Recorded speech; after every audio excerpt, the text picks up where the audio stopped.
Ang kwentong ito ay hango sa totoong buhay. Karanasan ito ng kaibigan ni Ate Rose at ng kapatid nitong buntis nung mga panahong ito. Tawagin na lang natin sila sa mga pangalang Shar at Manang Sean. Si Shar yung kaibigan ni Ate Rose.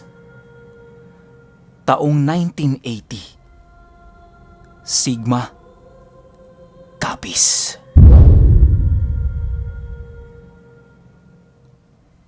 Itong mga panahong ito, kasalukuyang nasa poder ni Shar yung ate niya na si Manang Sean. Nasa Manila kasi ang asawa nito at doon nagtatrabaho. 5 buwang buntis itong si Manang Sean nun. Unang anak nila ng asawa niya. Pangako ng asawa nito sa kanya, sa 8 buwan niyang pagbubuntis, babalik ito ng Capiz para magkasama sila sa araw ng kanyang panganganak. Walang ginagawa itong si Manang Sean kila Shar, kundi tumambay lang maghapon sa bahay nila. Hindi rin naman siya pinapatulong sa mga gawaing bahay doon kasi nga buntis siya. Ang pinakalibangan lang ni Manang Sean nun ay sumama sa kapatid niya sa palengke. Meron kasi silang pwesto nun sa palengke. Nagtitinda sila ng mga tuba, kakanin, iba't ibang prutas. Minsan nga may mga lutong ulam pa. Depende kung anong trip nila itinda para sa araw na yon. Medyo malaki kasi yung tindahan nila. Minamaximize nila yung paggamit doon para sulit din sa bayad ng upa. Hindi naman ganun kalayo yung palengke sa kanila. Kaya namang lakarin. Pero dahil buntis itong si Manang Sean, gumagamit sila ng detulak na kariton nun para doon siya sasakay at itutulak naman yun ni Shar hanggang sa makarating sila sa pwesto nila sa palengke.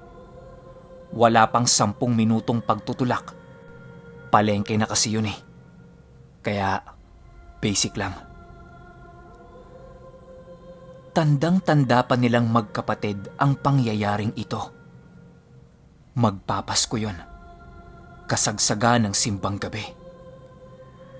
Sa unang 3 gabi ng simbang gabi, hindi kasama ni Shar yung ate niya.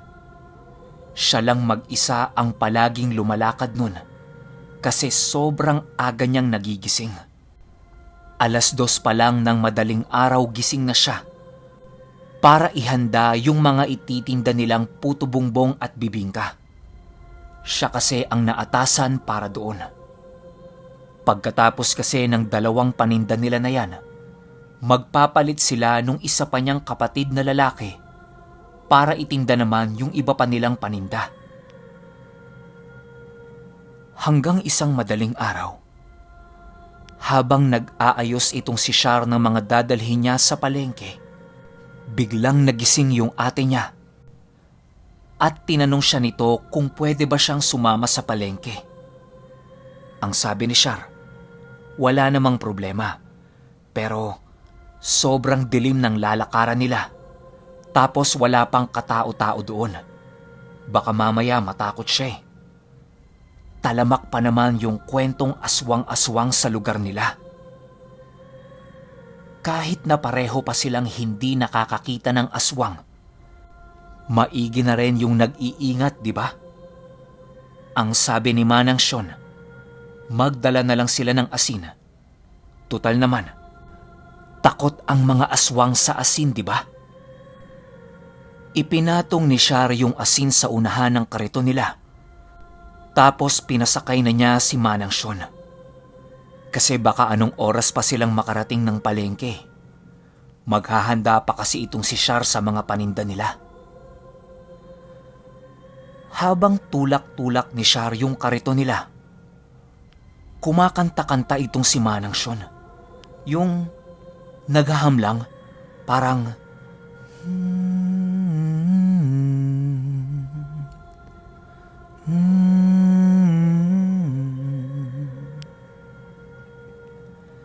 kasi yung simoy ng hangin malamig eh. Mararamdaman mo na magpapasko na talaga. Nakaka-relax. Nung medyo malapit-lapit na sila sa pwesto ng tindahan, bigla na lang may nabundol na kung ano yung kariton nila. Ang dilim eh. Hindi nila nakita pero narinig nilang tumakbo yon papunta sa talahiban. Kasabay ng pagtakbo nun, narinig nilang parang hinihingal. Natapon yung daladala nilang asin. Kasi nasa harapan ng kariton yon, di ba? Dadakutin pa sana ni Char yun nang sabihin ni Manang Syo na wag na kasi malapit na sila sa tindahan eh. Dumiretso na lang sila nun. Hinayaan na lang nila yung natapon na asin. Nung nasa tindahan na sila, asikaso kaagad si Char ng mga gagawin niya. Samantalang si Manang Syo naman, nakaupo lang sa labas ng tindahan habang panay ang himas sa tiyan niya. Mga ilang minuto ang lumipas. Bigla na lang pumasok sa loob ng tindahan nila si Manang Syo. Takot na takot. Hirap na hirap maglakad.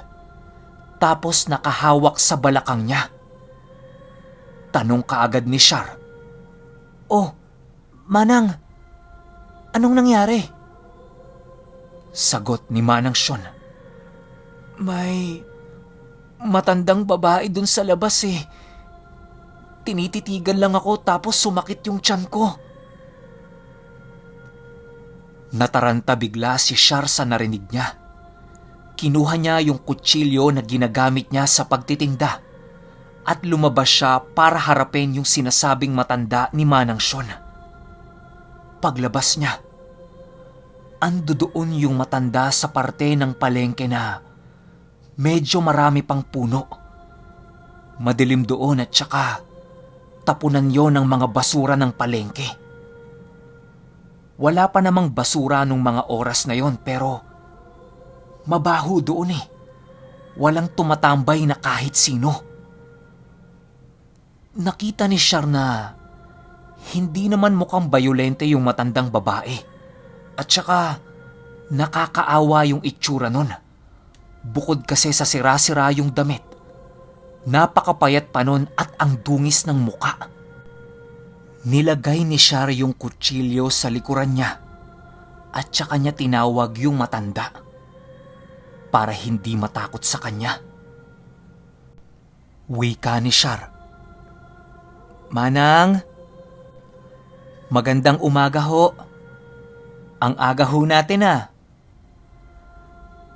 Habang binabanggit ni Char yan, naglalakad siya papalapit doon sa matanda. Kasi di niya gaanong makita yung itsure. Baka isa yon sa mga nagtitinda din sa palengke. Hindi niya lang mamukaan. Nung medyo malapit na siya, pansin niya sa matanda na umaatras naman yun. Kaya ang nangyayari, mas lalo niyang hindi nakikita.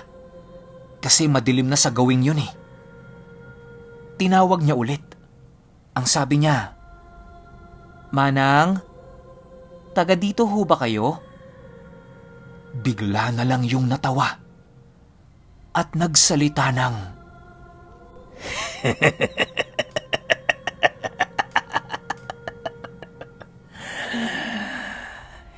"Hindi kami taga rito." Yan lang yung mga katagang sinabi nung matanda. At dahan-dahan na itong nilamon ng dilim hanggang sa hindi na ito makita ni Char. Nung tumalikod na si Char para sana maglalakad na pabalik sa tindahan nila, nakaramdam siya na merong dumaan sa likuran niya. Basa, mabalahibo tapos makati sa balat. Tumama kasi sa siko niya kaya naramdaman niya. Paglingon niya, bumungad sa kanya ang dalawang malalaking asong itim. Naglalaway at gigil na gigil itong nakatitig sa kanya. Kinapakapa ni Char yung kutsilyong nilagay niya sa likuran niya pero wala na ito doon. Dahan-dahan siyang umaatras habang takot na takot siyang nagsisisigaw ng, "Manang! Manang! Isarado mo na yung pinto!" Nang bigla na lang, parang may naamoy na kung ano yung dalawang aso at bigla itong kumaripas ng takbo papalayo sa kanya. Nung nakakuha na siya ng tiyempo, pumasok na sa loob ng tindahan nila si Char at sinarado niya yung pintuan. Sumilip sila sa bintana ni Manang Sean habang tinitingnan nila kung andudun pa ba yung mga yon. Maya-maya pa, may nakita silang lalaki na nakaputing damit, nakashort, tapos meron itong suot-suot na balanggot, yung sombrero ng magsasaka. Naglalakad yon sa tapat ng tindahan nila habang pasipol-sipol at meron itong daladalang tali na nasa balikat niya.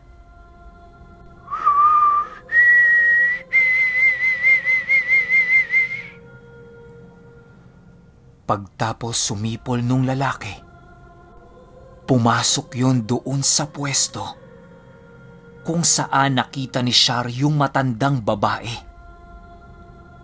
Pumasok yon sa mga puno ng walang takot. Bibigyan sana ng babala ni Char yung lalaki pero wala na. Masyado nang malayo yon at hindi na niya nakita. Ilang oras ang lumipas. Isa-isa nang nagsidagsaan yung mga pupunta sa simbang gabi. Habang silang magkapatid naman, ikinalat sa bawat taong dumaraan sa tindahan nila yung naging karanasan nila pareho. Lahat yon talagang paniwalang paniwala sa naging kwento nila. Dahil hindi lang pala sila ang nakaranas ng ganon. Halos gabi-gabi pala, merong binabagat sa lugar nila. At doon naman sa katabing bayan nila, maraming bigla na lang nawala at hindi na nila nakikita. Ang dami nilang narinig na kwento nun. Kaya naman nagdoble ingat na itong magkapatid.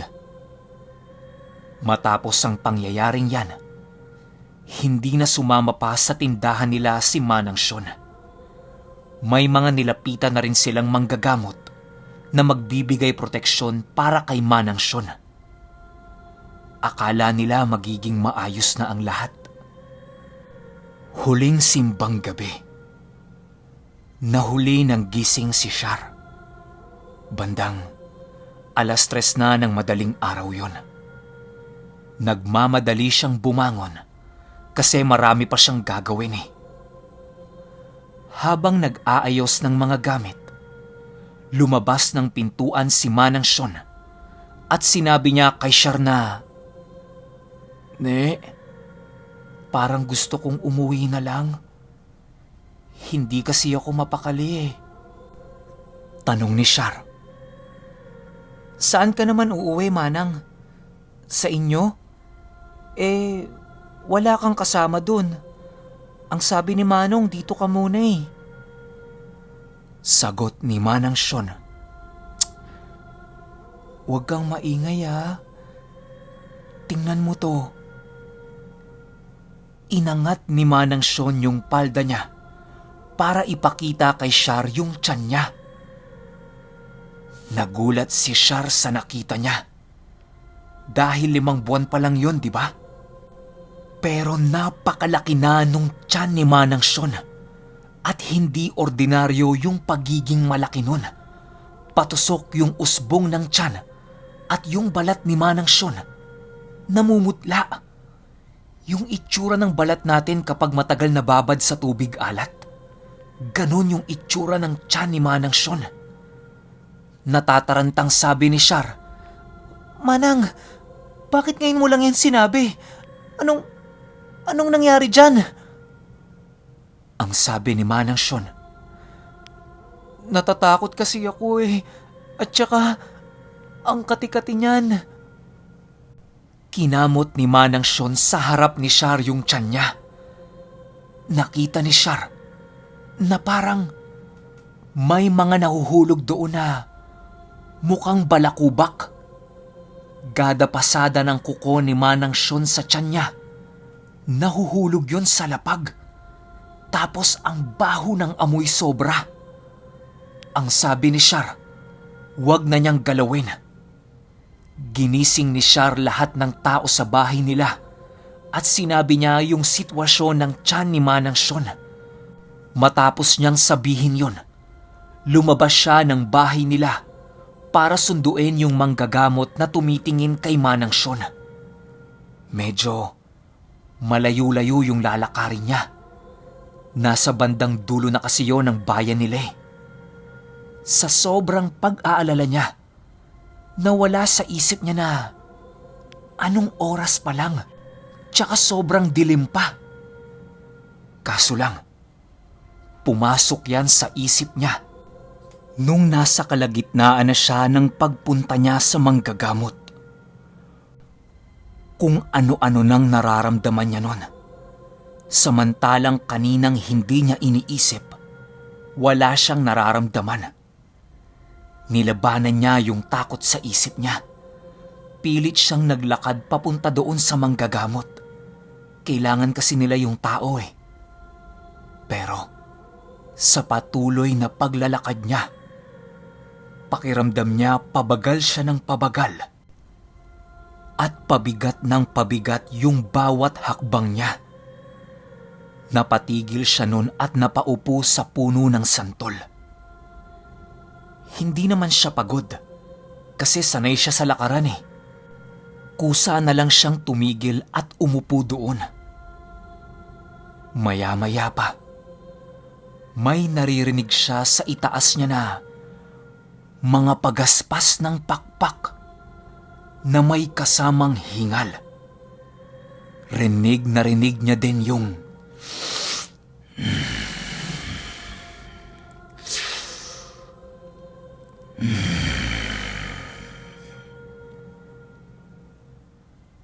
nakapatong ito sa puno kung saan siya nakaupo. Grabeng kilabot ang nararamdaman niya nung mga oras na yon. Ayaw magsibabaan ng mga balahibo niya dahil sa takot na nararamdaman niya. Nang bigla na lang pumagaspas ito ng napakalakas at dahang-dahang nawala sa pandinig niya. Ilang minutong nakaupo doon si Char habang nag-iipon ng lakas ng loob upang magpatuloy sa kanyang paglalakad papunta doon sa manggagamot. Nung nakaipon na siya ng sapat na tapang, tumayo siya at nagsimula na ulit maglakad. Sa hindi malamang dahilan, parang ang gaan-gaan niya nung mga oras na yon at hindi na siya napapagod. Kaya ang ginawa niya, nagmadali siyang maglakad papunta doon sa bahay ng manggagamot. Habang naglalakad, sa tapat niya, nakita niya ulit yung lalaking nakita niya doon sa palengke. Sumisipol na naman ito habang merong bitbit na sulo.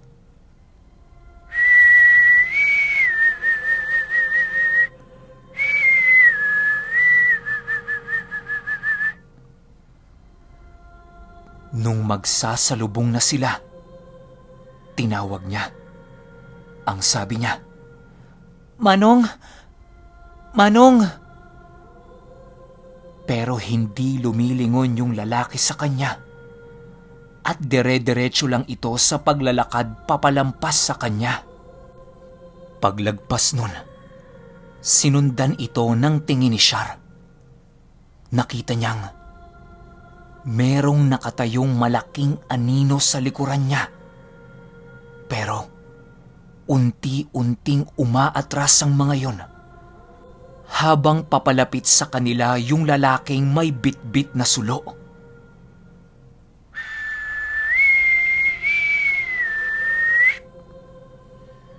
Pagtigil ng sipol nung lalaki, sa harap mismo ni Char, nawala yon. Takbo kaagad si Char papunta sa bahay nung manggagamot. Malapit na siya eh. Pagdating niya sa bahay nun, gulat na gulat siya dahil kakatok pa lang siya dapat. Bigla kaagad binuksan ng manggagamot yung pintuan niya at sinabi nitong sandali lang, may kukunin lang ako. Wala pa naman silang sinasabi, di ba? At saka biglaan yun eh. Kahit takang-taka siya sa mga nangyayari, hindi na niya yun ininda.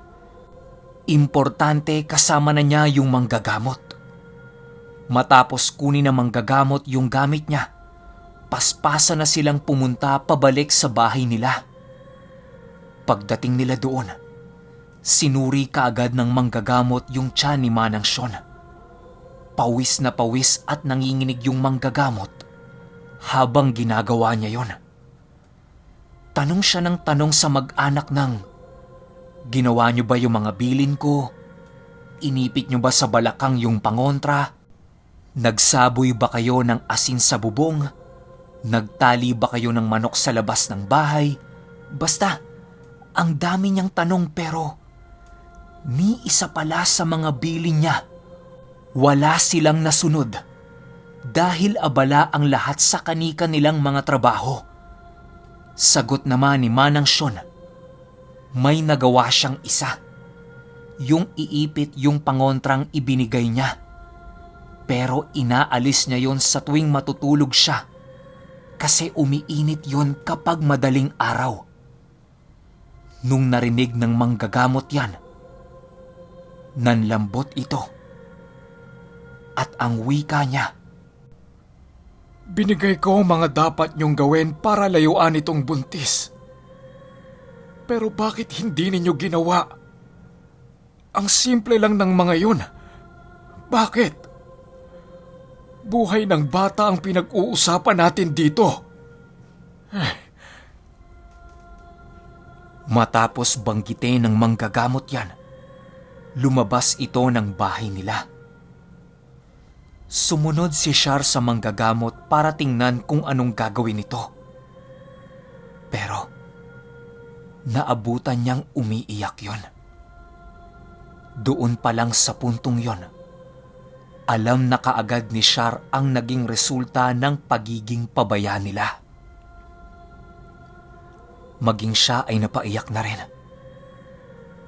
Pagpasok niya sa loob ng bahay nila, biglang sumigaw ng napakalakas si Manang Sean dahil ang sakit sobra ng tiyan niya. Pumasok kaagad yung manggagamot sa loob ng bahay nila para tingnan kung anong nangyayari. Pag-angat nila ng palda ni Manang Sean, manipis na ang tiyan nito at mukhang wala na siyang dinadalang sanggol. At yung higaan niya, punong-puno na ng dugo. Agad na tinakpan ng manggagamot yung ari ni Manang Sean dahil wala pa ring tigil ito sa pagbulwak ng dugo na may kasamang laman. Nag-orasyon ng kung ano-ano yung manggagamot pero wala pa ring nangyayari. Iyak na ng iyak at sigaw na ng sigaw si Manang Sean. Hindi na kinakaya ni Char yung pinapakitang paghihirap ng ate niya. Kaya lumabas siya ng bahay. Tuloy-tuloy pa rin yung naririnig niyang ingay. Hanggang sa biglang naging blanko yung pandinig niya. At narinig na naman niya yung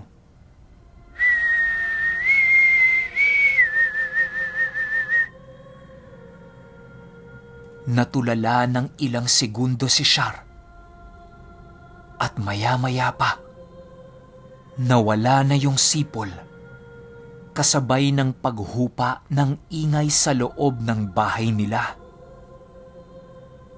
Hinahanap ni Char yung lalaking sumisipol pero hindi na niya nakita pa, kaya pumasok siya ulit sa loob ng bahay nila. Pagtingin niya kay Manang Sean, nakapikit na lang ito habang hinihingal. Yung manggagamot naman, nililinis yung naging kalat. Maya-maya pa, sinabi na ng manggagamot sa kanila na Wala na. Wala na yung dinadalang sanggol ni Sean. Hindi nila nakuha dahil merong pumigil. Pero wala na itong buhay.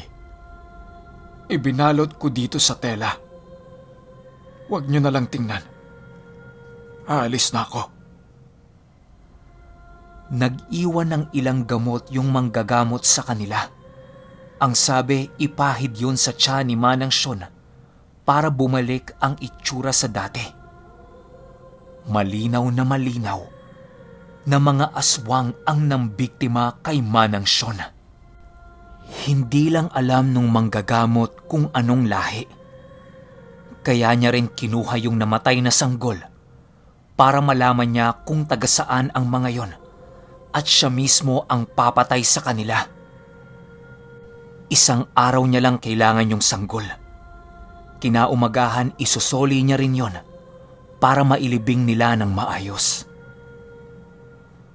Matapos ang araw na yon, binalot ng lungkot ang pamilya nila. Ultimo pagtitinda nila sa araw-araw hindi na nila nagawa. Sising-sisi sila dahil hindi nila nagawa yung mga simpleng pinapagawa ng manggagamot sa kanila. Pero ganun talaga. Nasa huli ang pagsisisi.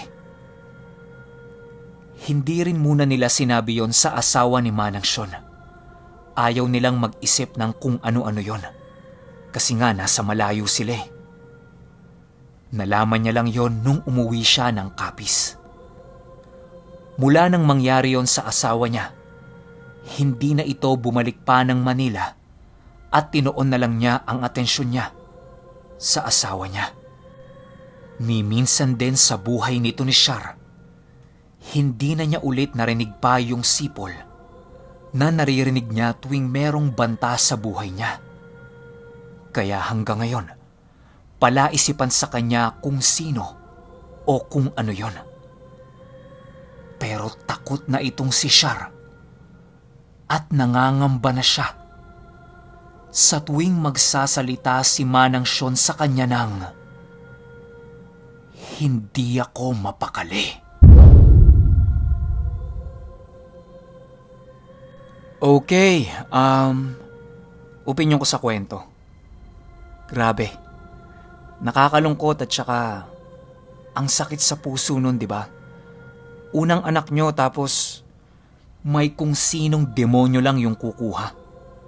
Pero buti hindi nila nakuha. Ang pangit lang, nawala ng buhay yung sanggol. Pangit ng ganun. Ang sakit sa puso. Hindi man lang nabigyan ng pagkakataong mabuhay yung bata. Pisti. Okay, ang mga tanong ko sa kwento na wala naman tayong makukuhang sagot. Unang-una, sino yung lalaking sumisipol na yon? Pwede sigurong tumutugis doon sa mga aswang na yon? Gabay ni Shar? Sugo ng manggagamot? O kung anong klase ng nilalang yon? Kasi wala namang nasama sa kwento eh. Pero kung hihimayin natin yung mga eksenang dumating yung lalaki na yon, parang napipigilan niya yung mga aswang, di ba? At saka ang lakas. Ora pa lang niya, napapaatras na yung mga aswang eh. Pero wala eh. Di naman natin alam kung sino o kung ano yon. Wala namang kasing nabanggit sa kwento. Magandang aral sa kwento na to, yung mga bagay na bigyan natin ng halaga at oras. Huwag tayong magpakakampante sa araw-araw nating pamumuhay. Kasi hindi naman tayo sigurado kung sino makakasalamuhan natin, di ba? Dapat maging maingat tayo. Tingnan nyo yung nangyari kay Manang Sean. Dahil sa kapabayaan ng mga kamag-anak niya, nadamay pa yung sanggol na dinadala niya. Ay, nakakalungkot. Pero kayo, kung may opinyon kayo sa kwentong ito, i-comment nyo lang sa baba. Yun lang. Hanggang sa susunod na kwento. Salamat.